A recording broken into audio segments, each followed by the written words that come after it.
Mirá quién vino, mi amigo Ernesto Tenenbaum. Hola, Gracias, Ernesto, Julia. un aplausito para vos. Muchas gracias, ¿cómo va? Con mi grupo de amigos el chiste vos no sabés lo que es.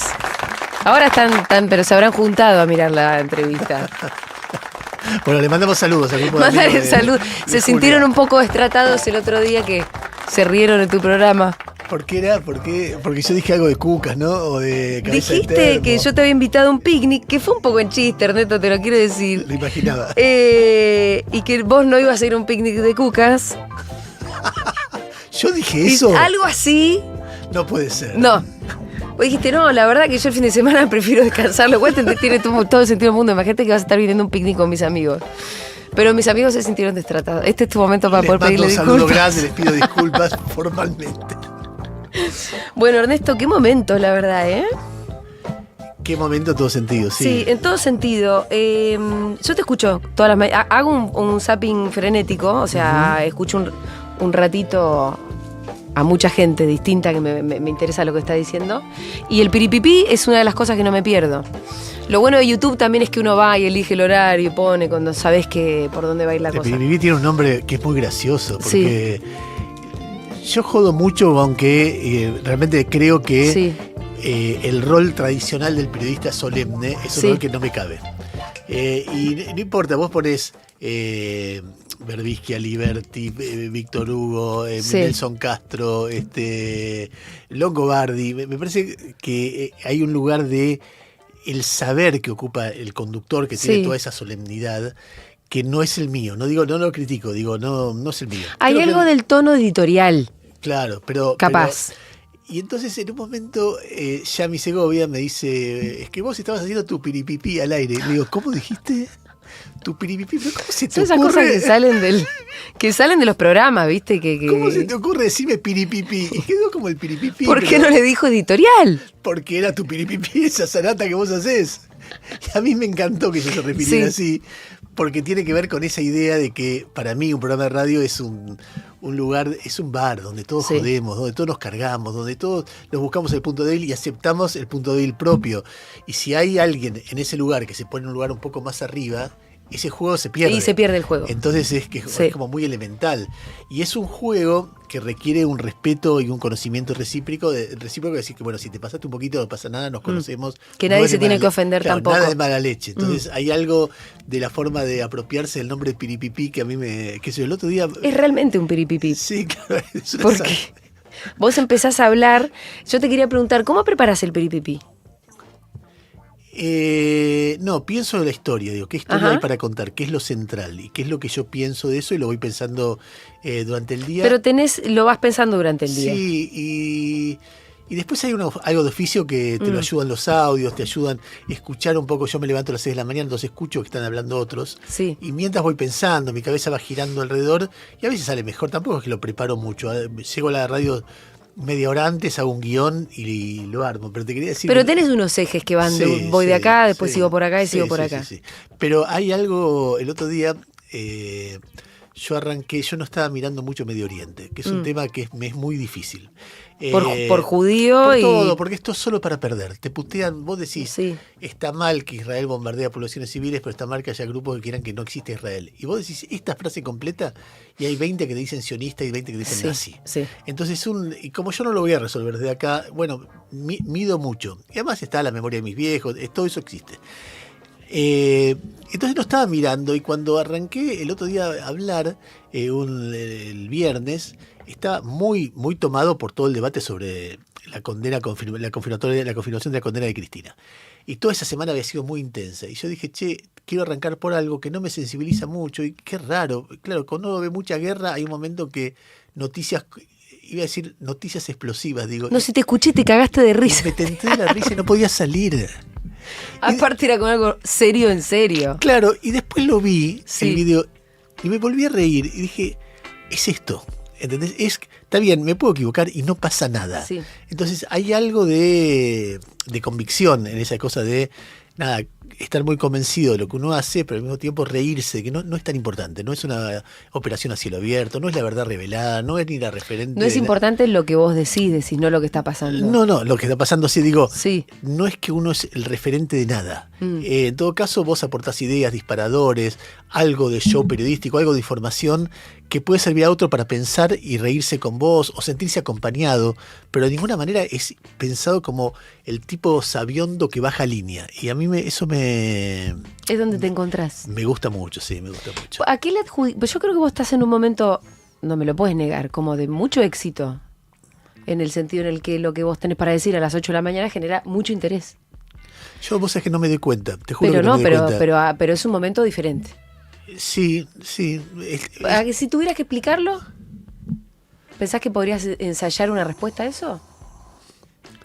No, y son muchos años de trabajo, entonces supongo que uno desarrolla un oficio de comunicar. Entonces que uno sabe, viste, la idea de la comunicación es no dejar al otro indiferente, sí. Traspasar el vidrio, es decir, la idea de... Yo me acuerdo cuando yo estaba en Mitre, un tipo que sabe muchísimo de radio, Jorge Porta, que es el director el gerente de programación de Mitre hace muchos años, que diría 30, 35 años. Yo estaba laburando con Lalo y me dijo, pibe, muy interesante lo que vos decís, pero vos viste el electrocardiograma que si el tipo está muerto... Sí. Es constante, y si el tipo está vivo, sube y baja. Sí. Bueno, el tuyo está constante. Buscás cómo hacer para subir y bajar. O sea, para impactar, hacer reír, llorar, emocionar, dar bronca, hacer pensar, adherir. No sé, es algo así, que es un recorrido donde vos vas...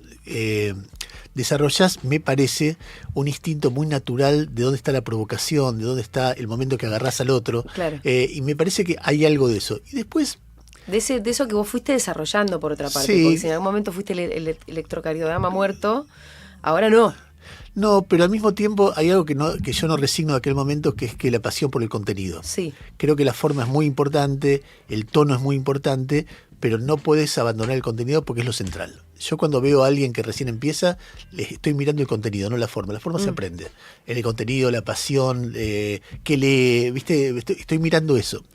Y creo que todo eso, y creo que hay algo que tiene que ver con mi laburo, que a la larga mucha gente va entendiendo que podré estar equivocado o no, pero lo que yo hago es honesto. ¿Entendés? Que hay algo que vos decís, bueno, ¿sabés qué? Este tipo yo sospeché que era esto, o es que hay muchos que dicen, vos sos kirchnerista y qué sé yo. Bueno, el tipo que cree que yo soy kirchnerista me parece que no lee bien lo que yo estoy diciendo y tiene todo el derecho del mundo. No, y te acaba de sintonizar. Claro. Entonces, en todo caso. Claro, exactamente. Pero en este país donde está tan fácil la adjudicación de etiquetas, me parece que yo me he movido por fuera de las etiquetas con una concepción que, insisto, no quiere decir que sea la correcta, pero es una concepción que creo que con el tiempo demostré que era genuina. Honesta intelectualmente. Claro, y que eso me parece que genera credibilidad en algunos y en mucha gente genera sospecha. Para que el tipo que me dice, ¿cómo te vendiste? ¿Estás con el kirchnerismo ahora? Yo me río en la calle cuando alguien me dice eso. ¿Te pasa mucho? No, pero me ha pasado un par de veces. Que me digan acá en las redes y que yo bueno. Que es gracioso porque, claro, es el tipo que llegó ayer. Llegó ayer. Pero también es verdad que tienen derecho a llegar ayer. A mí me pasa que cuando... Sí, nadie tiene por qué conocer toda tu recorrido un pibe de 20 años que odia el kirchnerismo y me ve a mí, porque además también hay algo que es muy difícil de entender, que vos decís, a mí hay un momento... 2015, sobre todo 2016, 2017, que empiezo a ver algo que me molesta mucho, que es que ser kirchnerista empieza a ser, en algunos sectores, ser un paria. Y entonces es como que se permite hacerle a un kirchnerista cualquier cosa como si no fuera un ser humano. Sí. Y hay ese momento en que yo digo, no, pará, a mí no me gustaba que se lo hicieran a otros, no me gusta que se lo hagan a ellos. Y entonces yo empiezo a decir, me acuerdo un día que en ese momento tuvo mucho impacto porque venía yo de la historia que venía, que estuve en Intratables, unos días después del triunfo de Macri en 2017, y lo habían detenido a debido sin condena previa.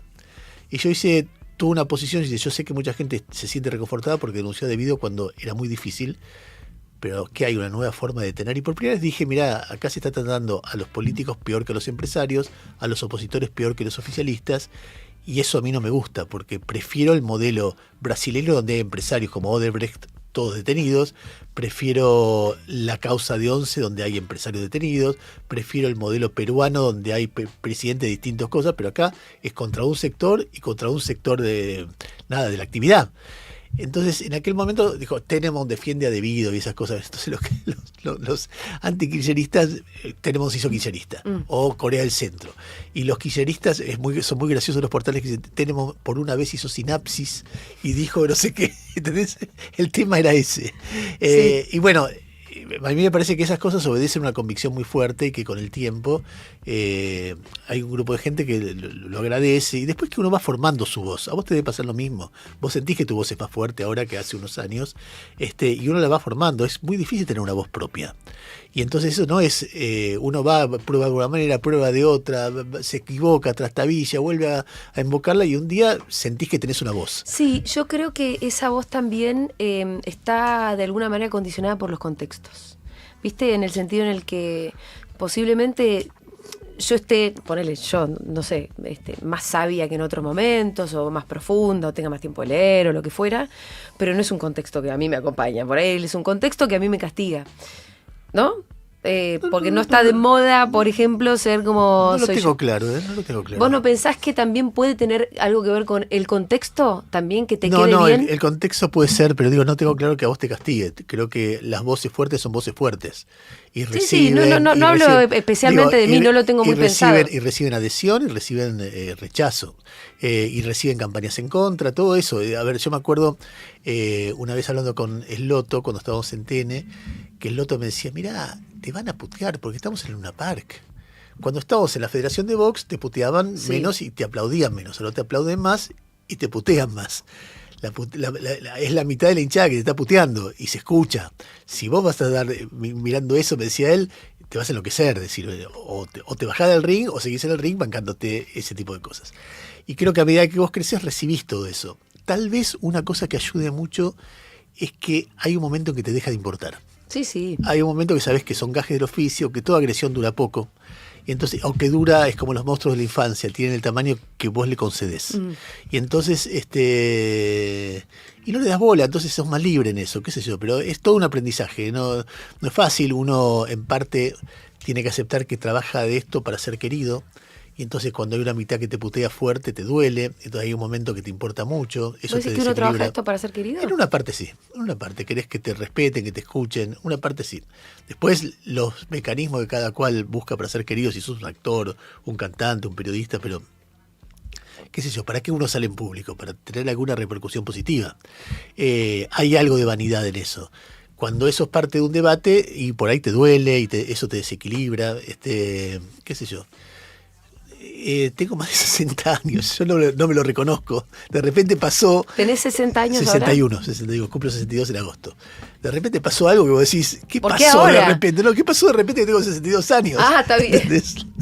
Te iba a preguntar por qué a los 62 el momento como más esplendoroso. Vos no lo sentís como un momento muy diferente. Yo he vivido una carrera muy apasionada siempre. Y siempre me sentí que me gustaba lo que hacía. Y me sorprendía lo que pasaba con lo que yo hacía. Y celebro mucho me veo muy parecido al chico que empezó hace, no sé, 50 años, ¿entendés? De estar todo el tiempo pensando y pensando y pensando y pensando. Mi mujer dice, tenés una cabeza que todo el tiempo rebota, ¿no puedes parar un momento? Sí, ¿entendés? tu mujer debe sufrir eso. Mamá está laburando mucho en este momento. ¿Quién decís? No, digo, tu mujer debe sufrir que estás laburando tanto. Sí, no sé si tanto. Yo le digo que no tanto y dice, y me cuenta cuánto. Mirá, con ella lo hablan. Sí. Te dice Ernesto, estás en Radio con Vos a la mañana y a la tarde, estás en Cenital a la noche, escribís en Infobae el domingo. Pero no hago el libro. El año pasado hice un libro y este año no, digo yo. No es para tanto. Claro. Y la vamos llevando. Ojo que este año no está el libro. Claro. ¿Tenés algún libro en mente? No, ahora no. Te resultó mucho trabajo escribir el anterior, ¿no? Fue fuertísimo, sí. Porque además fue la forma de conocer a Milei a fondo. Claro. Y era heavy, ¿no? Sí. Sobre todo que todo el tiempo decía, esto votaron, no puedo creer, esto votaron. Después me preguntas, pero sí. Sí, hay un montón de elementos después para tratar de entender, pero todo el tiempo mirando el personaje tan de cerca. Claro.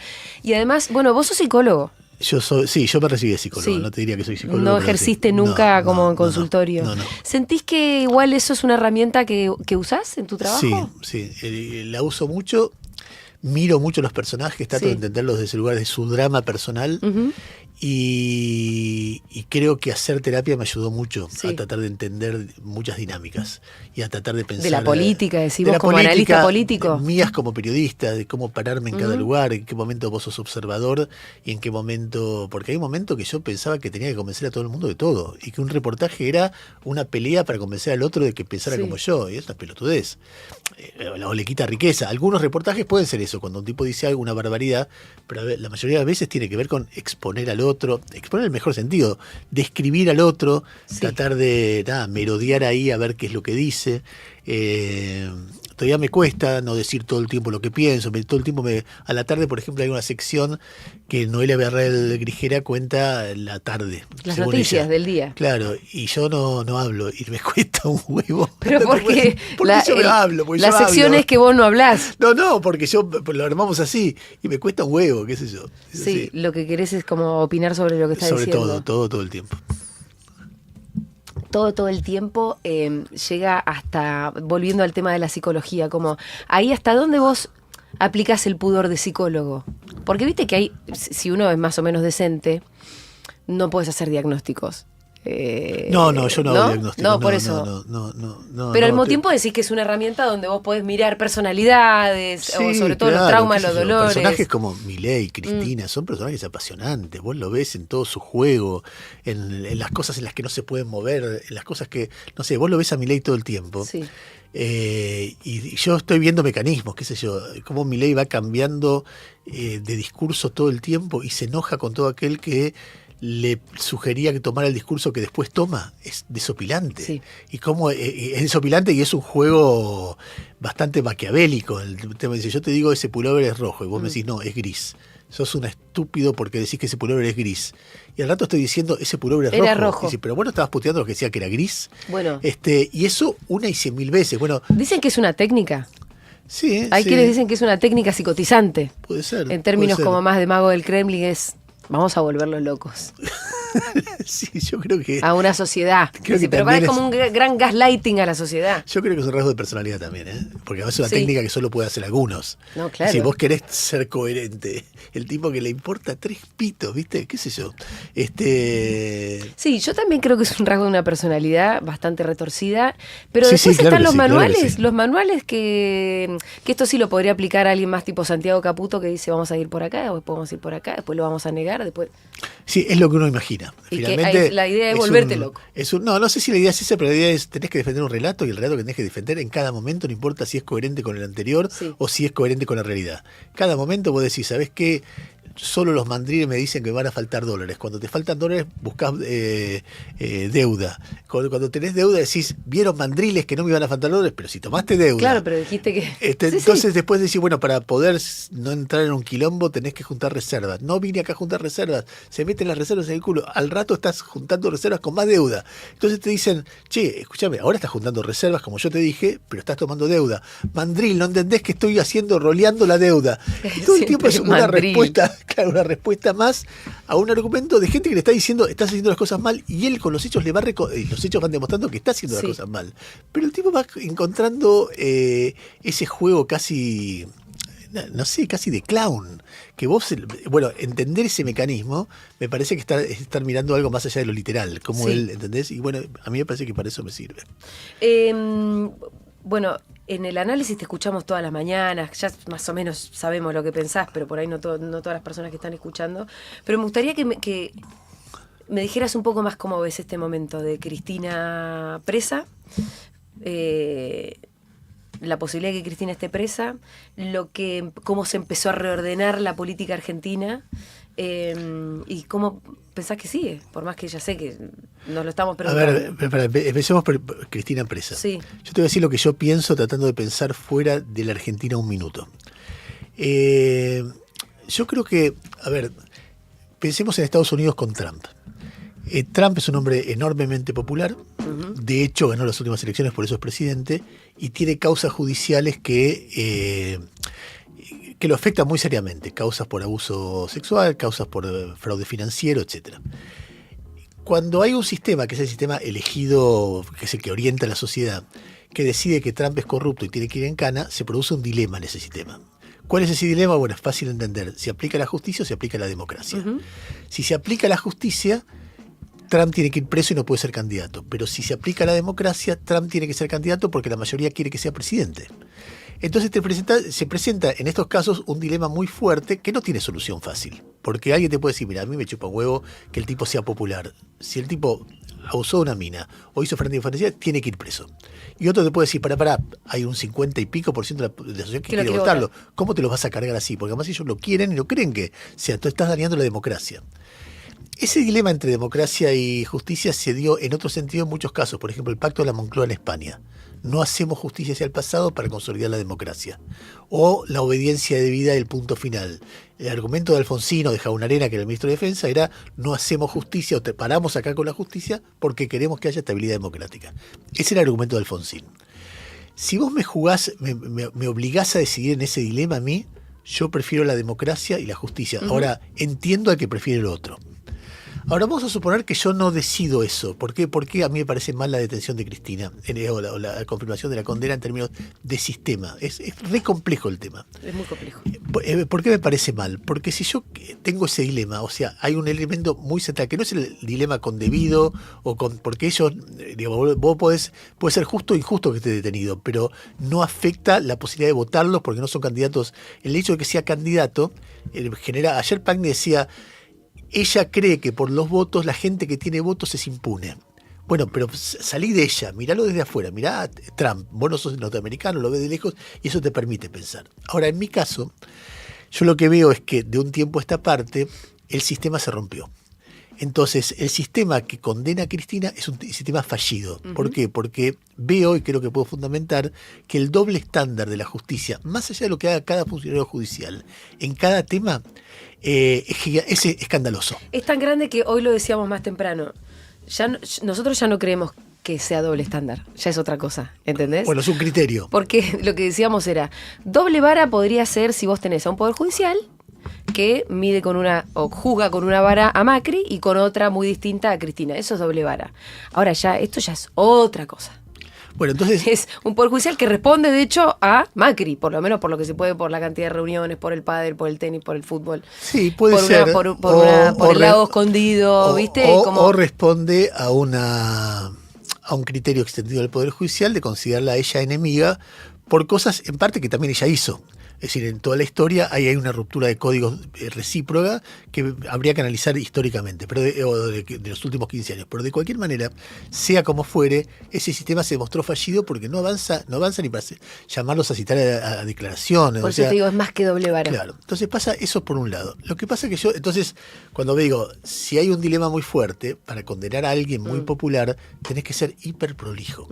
Y yo no lo veo para nada eso. Entonces digo, genera un espacio de tensión tremendo en el sistema democrático, que además mañana se puede aplicar a otro presidente, y a mí no me convence la limpieza del procedimiento. Lo que pasa es que yo sería injusto si no completo esto con otra cosa, porque por ahí me escuchaste plantear algunos reportajes. La vez pasada hablaba con un primo, con un familiar, que me decía, flaco, ¿Lázaro Báez choreó? Yo le decía, sí. ¿Cristina no era íntima amiga, no era beneficiaria? Sí, listo, ¿qué le das tanta vuelta? Bueno. Y a mí me parece un razonamiento atendible y popular, porque este flaco no es un antiquillerista fanático y nada. Y después otro elemento, que hablé con María Luján Rey, la líder de los familiares de ONCE, que te dice es muy fácil hacerse el progre poniendo dudas cuando vos no tenés que ir a la tumba de tu hijo que murió por la corrupción de esta gente. Entonces, en una sociedad respecto a este tema, vos lo abrís y vos ves hay muchas formas de encarar el mismo objeto y de verlo. Y yo separo las genuinas de las que no lo son. Es decir, yo no estoy pensando en Johnny Viale cuando pienso en Cristina. Pienso en esta mujer que te dice, y además la conozco, y además sé de la soledad, y sé de las campañas que le hicieron en contra, etcétera, y sé del dolor. Entonces, cuando vos hablás y te dicen, che, pasó esto, no me rompa las pelotas, puedo entender que hay discusiones pero mi punto de vista está bien que en una sociedad no haya impunidad. Y después vemos qué hacemos con Macri. Entonces, cuando vos igual es difícil la voz de las víctimas como... Pero aportan siempre. Es una mirada que puede ser...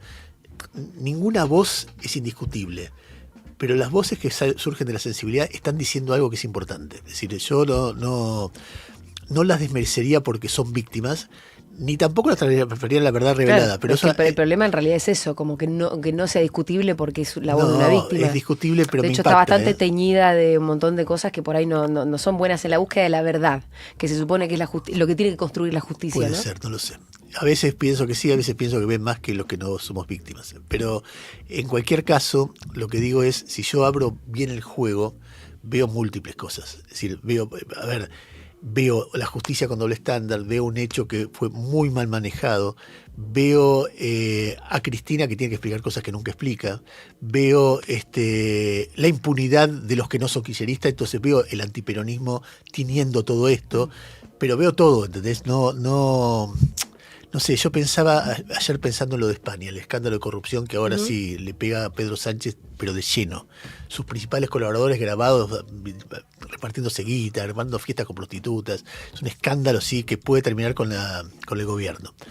Y hablaba con Marta Nebot. Marta es una periodista, digamos, de izquierda, por decirlo así, feminista. Sí, es la mujer de Caparrós. Es la mujer de Caparrós.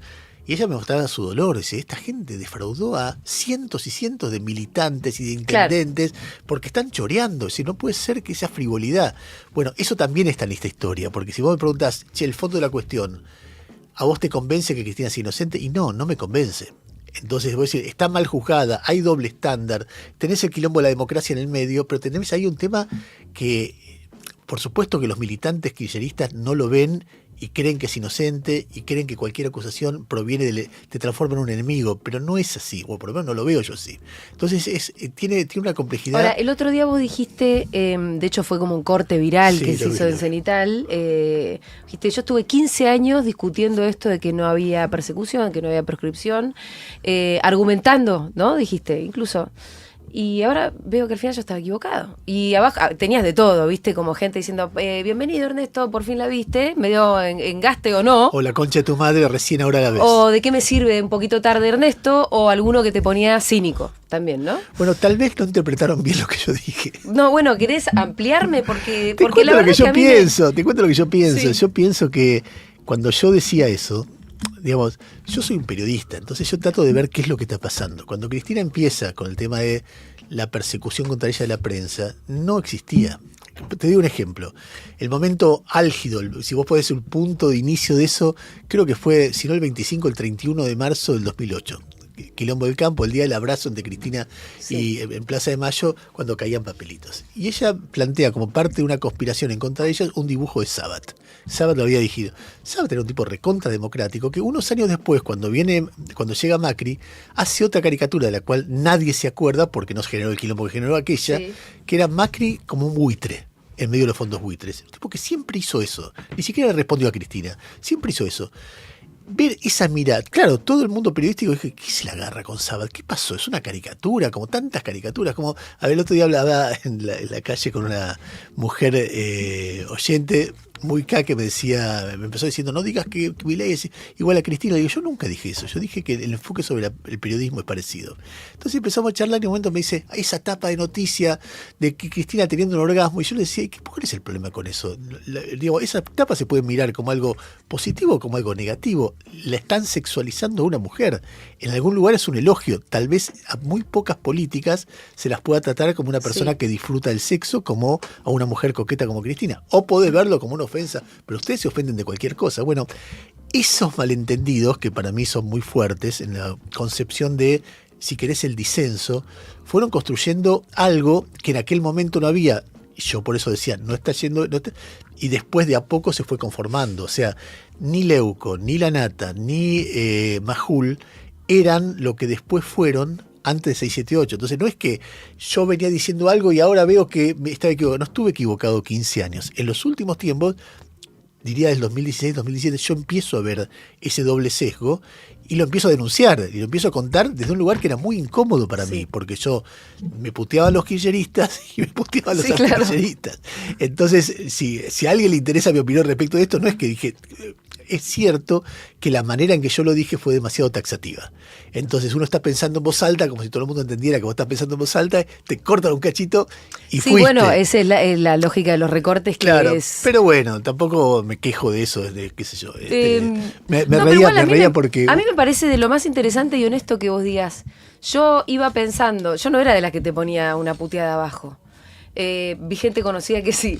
No, yo vi... Si vos decís, yo venía viendo una cosa y al final todo esto me probó en contrario, a mí me parece que es muy honesto y valiente decirlo. Sí, lo que pasa es que me Pero vos interesa al mismo que... tiempo defendés y decís, che, igual durante los 15 años no fue exactamente esto. No, bueno, hay momentos Capaz hay cosas que vos no ves, Ernesto. No, también. o vos, pero lo que yo digo Sí. es, en ese proceso, Cristina, yo me acuerdo, por ejemplo, cuando empezó el Quilombo del Campo, que un día hablo con Jorge Busti. Jorge Busti era el ex gobernador de Entre Ríos, que había sido montonero y había estado preso por montonero. Y ya estaba fuera del gobierno de Entre Ríos. Entonces lo entrevisto y él me dice, mira, hay algo en este quilombo que ellos son de Santa Cruz y no conocen al gringo que está trabajando. Me dice, porque yo, cuando salí de la cárcel, quería ser gobernador. Sí. Y había sido montonero y me odiaban. Y tuve que conocerlos. Y tuve que conocerlos y hacer que ellos me conozcan. Y al final lo hice, porque eso es el peronismo, me decía. Ellos no están haciendo eso, se están haciendo odiar por todo el mundo. Y creo que esa capacidad para hacerse odiar por todo el mundo, que alguna gente va a decir, esa es la capacidad transformadora del kirchnerismo, yo la veo a veces como capacidad transformadora y a veces como un sectarismo muy fuerte. Y ese sectarismo va generando hechos que unifican a mucha gente distinta en contra tuyo. Y esas peleas van generando ofensas, cuentas pendientes, ¿No quilombos. sé que hay gente que ya era antiperonista desde antes? También eso, pero vos eso podés fortalecerlo. Porque ese gringo hoy está siendo muy afectado de distintos modos. Y el gringo se calla la boca. Se calla la boca, le están pero... desarmando el INTA y ni te digo cantidad de otras cosas que vos conocés mejor que yo. Eso están diciendo, eso están diciendo, ¿sí? Vos hasta la mesa enlace, sacando comunicados por el INTA. Está bien, pero no están haciendo cortes en la ruta ni nada. Claro. El tono fue muy diferente. Yo digo que todo esto se alimentó. Hoy ya ponerse a ver quién tiene la culpa de esto es como en un divorcio. ¿Quién empezó? ¿Quién hizo la primera agresión? Pero se alimentó de dos lados, que son los dos lados que hoy vos decías. ¿Para vos son equiparables todavía?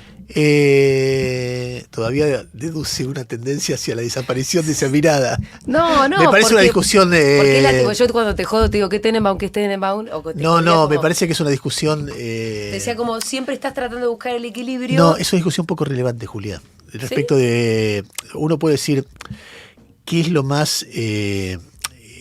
Digamos, si son equiparables o no, si hice uno un poco más, un poco menos. Yo veo una dinámica, que es una dinámica que me parece bueno, de hecho, destructiva.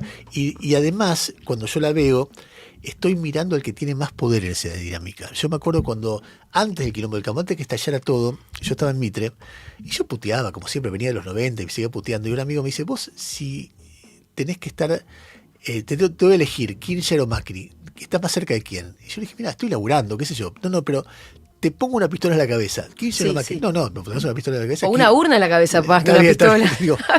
Kirchner o Macri, te digo Kirchner. Sí. Estamos hablando de 2007. Sí. Y yo digo, y me dice, ¿por qué se te escucha el aire más enfático, más enojado con Kirchner que con Macri? Si vos en última instancia estás más cerca de Kirchner. Y yo me sorprendí la pregunta y le digo, mira, debe tener que ver con dos cosas. Primero, cuando vos criticás a Macri, hay 5 tipos que te ofrecen un café para charlar. Vos criticás a Kirchner, hay 20 que te putean. Eso primero. Entonces lo político se te hace abstracto. Y lo segundo es que yo estoy mirando a Boca, no a Chacarita o a Estudiantes. Estoy mirando a Boca o a River. Entonces vos mirás el gobierno nacional.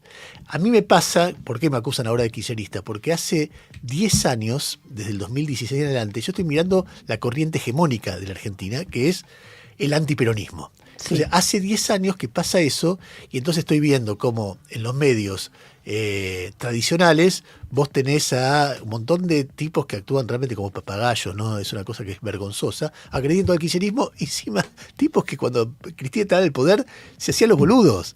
Salvo Majul, todo el resto no estaba.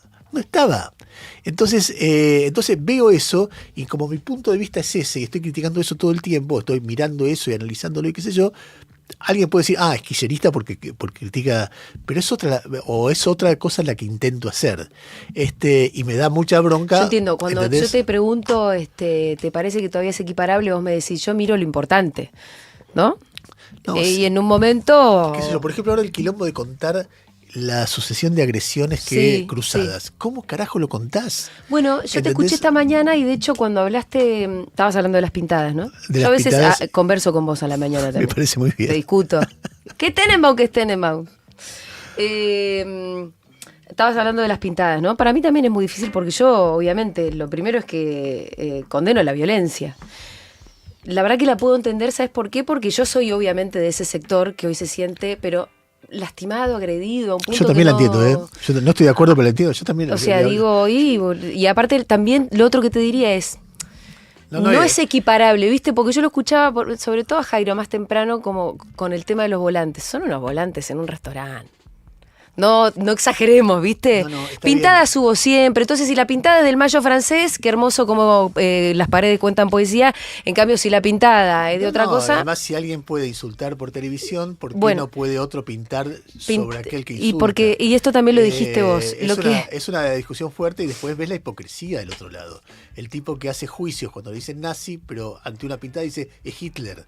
O el tipo que... te dice voy a responder con más periodismo. No, claro, es como la pintada, ni siquiera me parece que no la defiendo, pero no es ni equiparable con esa cantidad de violencia. Estaba pensando que vos lo defendiste mucho a Noriega.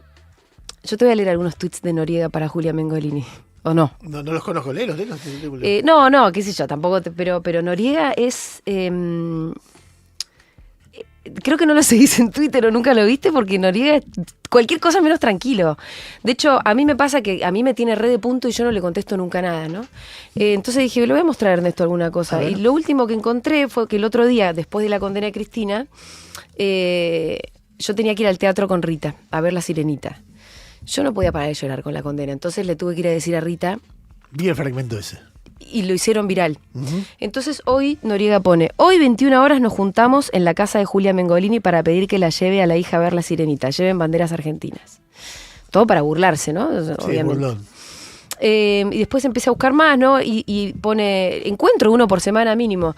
La voy a empezar a mirar en vivo, se refiere a mí, porque sube un fragmento. Además, él dialoga mucho con los trolls. Todos los cortes son hechos por los trolls, los que nos están mirando ahora, nos clipean.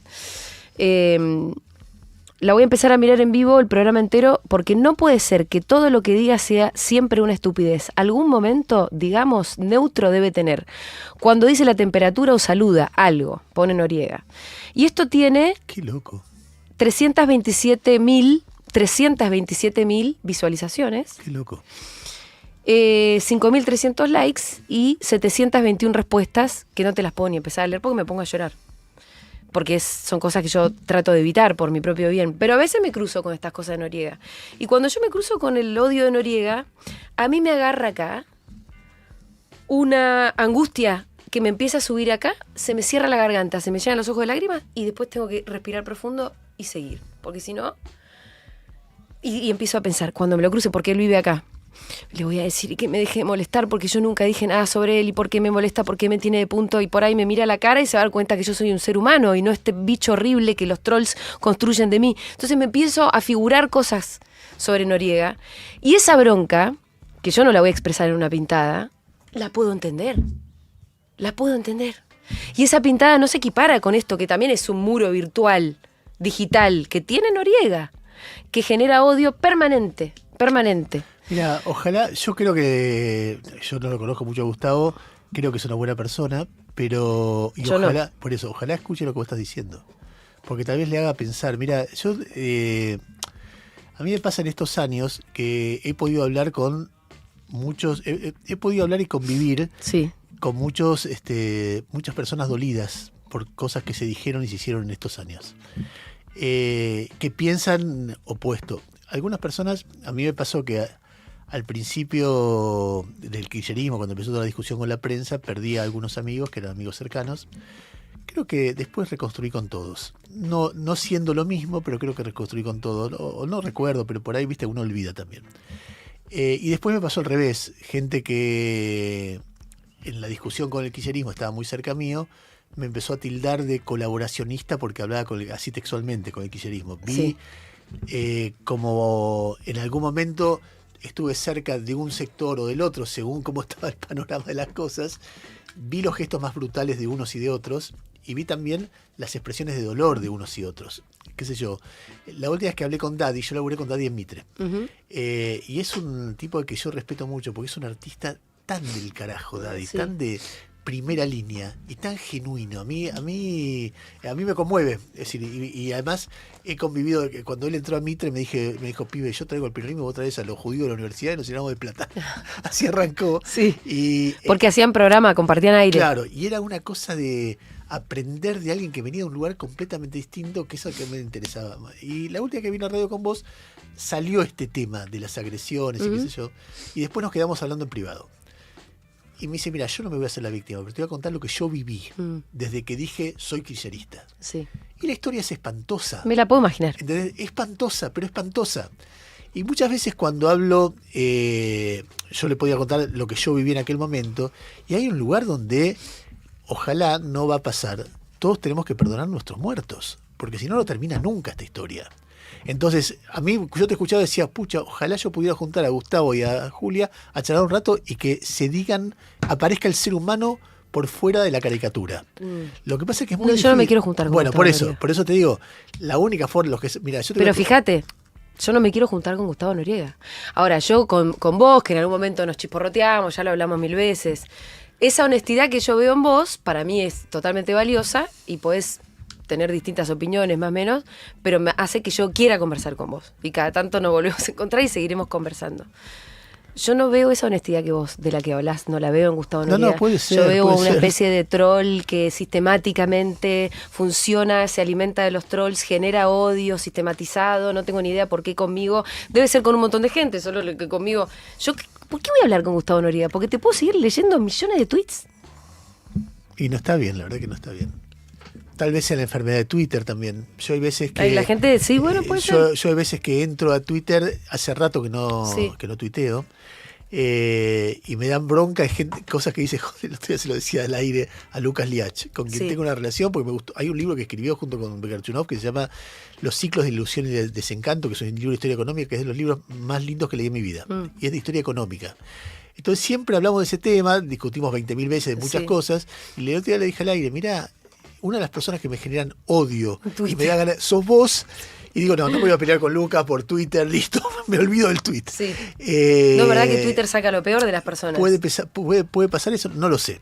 Lo que pasa es que igual que te pinten enfrente de la casa, esta pavada de títere de Manieto, es una cosa que es que no termina nunca. No va a terminar nunca, pero es muy violento haber puesto y además sin pruebas por lo menos muy demasiado evidentes, a la principal líder de la oposición. Es muy violento. Bueno, entonces si justificamos, y aparte, digamos, ahí está cómo uno se conduce, qué sé yo, y también cómo, no sé, Milei ha dicho de mí cosas espantosas, pero espantosas. ¿Te dijo pedófilo, Ernesto? No, defensor de pedófilos, dijo, defensor de pedófilos virtuosos, no fue tan directo. Yo hablaba con él en ese momento, yo dije, bueno, no hablo más hasta que no me pida disculpas en público, porque no me importa que sea fuente, es una locura. Pero el día que él lo dice, yo cuento hasta 10. Y después veo es decir, cuánto eso me sesga mi conducta a lo que el otro hace. Hay una discusión muy fuerte respecto de eso. Mira, estaba leyendo, venía muy compungido porque estoy leyendo un libro, hoy lo comentaba de mañana en la radio. Persépolis. Persépolis era uno. El que estoy leyendo ahora se llama Habitación sin vistas. Sí. Es la historia de un israelí, un escritor, un novelista, novela negra muy conocido, que el tipo es un pacifista. Vive con su mujer, que no es judía, es una británica, en realidad es una polaca, la familia vive en el Reino Unido y tiene 2 hijos. Está en el exterior cuando es lo del 7 de octubre y vuelve a Israel. Y el tipo está todo el tiempo con la ansiedad de advertir, no hagamos nada en Gaza, pensemos primero, nada. Y el tipo va contando su soledad en medio de eso. Él tiene una metáfora que es muy, muy fuerte, que lo persigue todo el tiempo, que es la historia de Sansón y Dalila. La historia de Sansón y Dalila es un forzudo judío que tiene que pelear contra los filisteos, que son los invasores todopoderosos, y él solo con su fuerza los revienta. Sí. Y los filisteos están asentados en Gaza. Cosa que yo no sabía, lo aprendí leyendo este libro. Y los filisteos tienen una mujer que se llama Dalila, que los seduce. Y él se enamora de ella, y todos los días, se carga un montón de filisteos y qué sé yo y qué sé cuánto. Y Dalila lo seduce, él le cuenta que su fuerza radica en su melena. En su pelo. En su pelo. Se duerme en el regazo de ella y ella pone un filisteo y le cortan el pelo, inmediatamente lo detienen, lo ponen ahí, qué sé yo, lo exhiben, humillándolo, etc. Y entonces, en un momento, todo en Gaza. Y en un momento el tipo, le crece un poco el pelo, los filisteos no se dan cuenta y entonces derrumba el palacio en el que está atado, en las columnas, la derrumba y mata un montón de filisteos y se muere él. Y él dice, yo voy a morir con ellos, pero voy a matar un montón en el medio. Y él dice, ¿no será lo que estamos haciendo en Gaza? Que nosotros vamos a morir con ellos en lo que estamos haciendo. Por supuesto, él cuenta su soledad en medio de eso y como cualquier israelí pacifista, ve dolor por todos lados y no puede desarmar eso. Y no puede, porque el dolor alimenta el dolor, el dolor alimenta el dolor. Es un desafío humano terrible. Sí. Cuando fue, mira, yo en un momento tuve, entre las cosas lindas que me pasaron en la carrera, no es que fui amigo, pero tuve una relación cercana con Almudena Grandes. La escritora, una vez leí El corazón helado, ella no era muy conocida acá, estaba en Mitre y le hice una manija impresionante, no sé si leíste El corazón helado. No lo leí. Es un libro increíble, es una saga de 2 familias que cuenta la historia española del siglo XX. Hay una historia de amor entre 2 amantes, que son los que unen las 2 familias. Guerra Civil Española y todo eso. Claro, Guerra Civil Española, Segunda Guerra Mundial, transición democrática y todo lo que eso. Es genial el libro, y a partir de ahí un par de veces vino y yo la presenté en la Feria del Libro. Y hay un personaje que me interesó de un libro que se llama Las 3 bodas de Manolita, que hay una mujer republicana que está desesperada porque le robaron a su hijo, y su hijo está en un reducto de la iglesia franquista. Y entonces entra a un escritorio, a un despacho, y está la mujer, hay una mujer vestida bien franquista, con la imagen de Pilar Franco, una cruz y qué sé yo, y ella le dice, por favor ayúdame, mi hijo, y la mina la ayuda.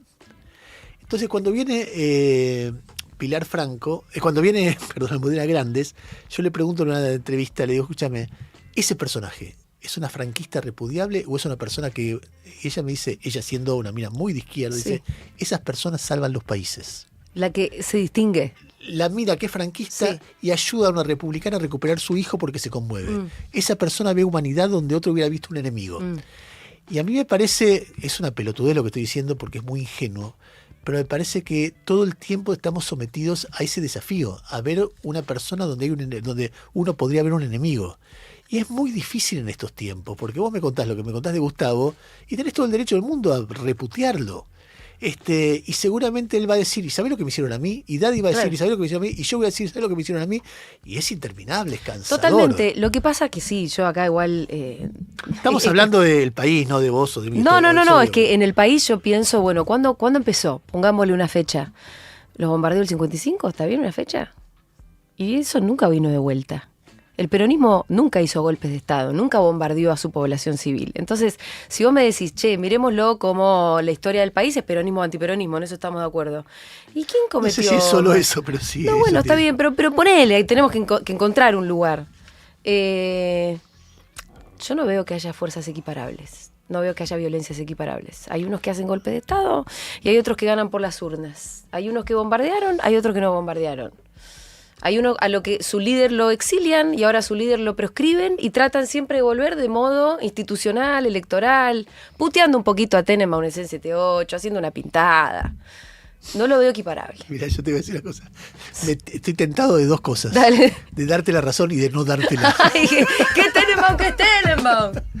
Me resulta fácil decir tener razón, pero inmediatamente decía sí, pero... Dale. Y el peronismo... No, a ver... Yo cuando nací en una casa que mi viejo, yo nací gracias a Perón, no sé si te conté alguna vez, no. Pero básicamente es que mi viejo era comunista y lo echaron de todas las escuelas del país, después de haber sido detenido muchas veces por ser comunista, en la época de Perón. Y en el Industrial de La Plata había un tipo de la FEDE, o del Partido Comunista, que los hacía pasar sin mirar los antecedentes de los que estaban prohibidos. Entonces lo hicieron pasar a mi viejo, sí, y así es que se fue mudó a La Plata. Mi vieja era comunista en La Plata, se conocieron y sin eso yo no hubiera nacido. O sea, bien, que yo le debo a Perón. Ahí entiendo. Nacido. No, si yo tampoco digo. No, pero. Por supuesto que hubo muchos gestos muy autoritarios. Lo que te estoy diciendo es que cuando yo crecí, mis viejos tiene una mirada básica, bastante antiperonista. Pero ya yo empecé a leer, todos estos argumentos los conozco porque eran mis discusiones con mi viejo. Que yo decía, papá, déjate de joder, Perón era autoritario en un contexto donde no había democracia. Pero después había democracias y los que vinieron prohibieron a Perón 17 años y estuvo exiliado y le prohibieron que nombraran a Perón. Explícame eso. Mi viejo me decía, yo no estaba de acuerdo con eso. Pero Perón, viste, Sheila Wilker dijo la vez pasada una cosa muy piola que decía, después del pero está la verdad. Sí, es lo que piensa de verdad. Yo repudio tal cosa, pero Y ahí viene, ahí la verdad es lo que se dice. Sí, sí. Bueno, y entonces esa discusión la conozco a fondo y si vos me pones una urna peronismo, antiperonismo, vos decís Perón, te da positivo, te da negativo, con todo lo que le perdonás y te da positivo y con todo lo que ignorás y te da negativo, y a mí me da positivo, porque creo que hay algo central en esta historia que es el tipo que está lavando, yo paro un semáforo, el tipo está lavando y se pone a hablar de Boca River conmigo, eso no pasa en ningún lado y eso es el peronismo. Es el famoso artículo del papá de María, O'Donnell. claro, y a mí que mierda, usted sabe quién soy yo y a mí que mierda Sí. me importa. Y tiendo a pensar que en gran parte tenés razón, y con eso ¿qué hacemos? ¿Entendés? Porque finalmente el desafío de eso es cómo construís un país. Entonces, si cuando vos tenés gobierno, Sí. lo que haces es cristalizar esa historia y reproducirla, tal vez juntes una cantidad de fuerza enfrente que sea imposible de combatir. En cambio, si lo que vos buscás es cómo haces para articular, para construir hacia una sociedad, estamos hablando de política ya. Sí. Yo que sé cómo se hace, porque vos me decías, vení, hacelo. Y yo digo, no, yo te lo cuento en un micrófono. Digo, como concepto, si yo tuviera que decir algo que recrimino al kirchnerismo, sobre todo una vez que Cristina es la que toma, es que la idea de la confrontación histórica es lo que guía un gobierno. Tenemos que ganarles y someterlos para poder construir el país que queremos. Y del otro lado, bueno, no se dejan someter. En cambio, tenemos que articular y convencer para construir el país. Tal vez hubiera tenido un resultado distinto. ¿Lo hubiera tenido? No lo sé. Pero veo otros líderes regionales que articulan de otra manera. Lula articula de otra manera, Mujica articula de otra manera, Piñera no, de Bachelet. Vos decís que, bueno, va a ser Bachelet seguro que sí, pero que no hubo confrontación con... Hubo confrontación, pero vos fíjate lo que armó Lula ahora. ¿Entendés? Entonces, a ver... Sí, Lula pudo armar lo que armó también porque hubo una élite que dijo, venga de vuelta para acá, lo necesitamos. Esa élite acá no existe. No lo sé. Y con esta gran tenenbaundeada, mirá. llegamos a las 2 de la tarde. No paro de hablar. Bueno, espero que no se haya enojado nadie. No, pero Estamos tratando de pero... pensar entre gente que piensa distinto y me parece que eso suma, enriquece, Somos esas dos señoras en la Guerra Civil Española que se encuentran. que salvan el país. ¿Quién te dice? Que vos y yo salvemos el país, Ernesto. Y esto se lo dedicamos, este final, a mis amigos. Gracias por haber venido. Sé que estás trabajando mucho y que es un enorme esfuerzo, pero te lo agradezco un montón. Vos sabés que siempre que me invitás yo estoy. Dale. Bien, Paulita Artigu, que estuvo en la puesta en el aire. No me acuerdo el nombre de nuestro operador de cámara del día de hoy. Bien, Javi Morena Carpi. En algún momento, Javi, me voy a acordar. Bien, Connie Cajide y Balú Dazzori estuvieron en la producción. Yo soy Julián Bengorín y me despido. Ya viene Juana Morín y todo su equipo de Crónica Anunciada. Chau.